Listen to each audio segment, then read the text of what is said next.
আজকে আমার টেক্সচার মন, এজন্য নিয়ে নিচ্ছি একটা কার্ডবোর্ড। এটাকে আমি বৃত্তাকার করে কেটে নিয়েছি।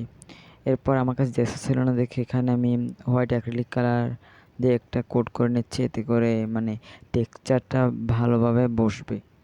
তারপর এটা হয়ে গেলে এটাকে শুকানোর জন্য রাখবো।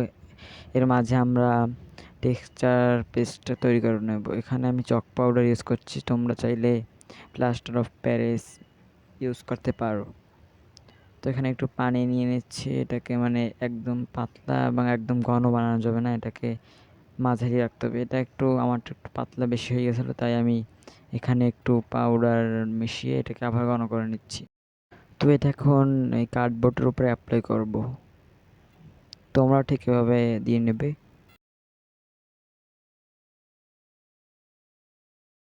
তারপর এখানে আমি একটা স্কেল দিয়ে এরকমভাবে মানে সব জায়গায় ছড়িয়ে দিয়েছি। তোমরা চাইলে প্যালেট নাইফ ইউজ করতে পারো, বা তোমাদের হাতের কাছে যা আছে তোমরা সেটা ইউজ করতে পারো।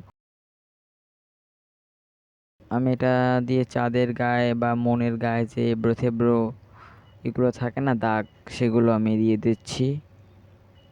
তোমরা তোমাদের ইচ্ছে মতো দিতে পারো, তোমাদের যাতে সুবিধা হয় তোমরা সেভাবে দিতে পারো। তো এটা দেওয়ার শেষ, এটাও আমি শুকানোর জন্য রেখেছিলাম। এই যে শুকিয়ে যাওয়ার পর এটাকে এখন কালার করব। এটাকে মানে অ্যাশ কালার করব বা কালো হোয়াইট এরকম একটা কম্বিনেশনের মধ্যে থাকবে।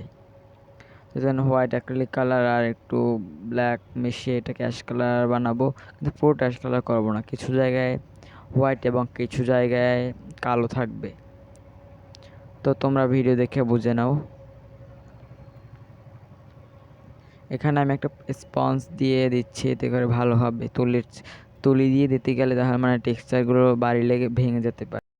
তো এটা আমার কালার কমপ্লিট হয়নি পুরোপুরি। এখানে আর একটু ব্ল্যাক কালার দিয়ে মানে ওই যে চাঁদের গায়ে গর্তগুলো থাকে ওগুলো বোঝানোর জন্য এখানে হালকা একটু ব্ল্যাক কালার করে নেব। তো এটা আমি কিভাবে দেওয়ালে ঝুলিয়েছি সেটা ভিডিও কীভাবে যেন হয়নি, তো তোমরা বুঝে নাও। এখন এটা ফাইনাল লুক কেমন হয়েছে তোমরা কমেন্ট করে জানাবা কিন্তু।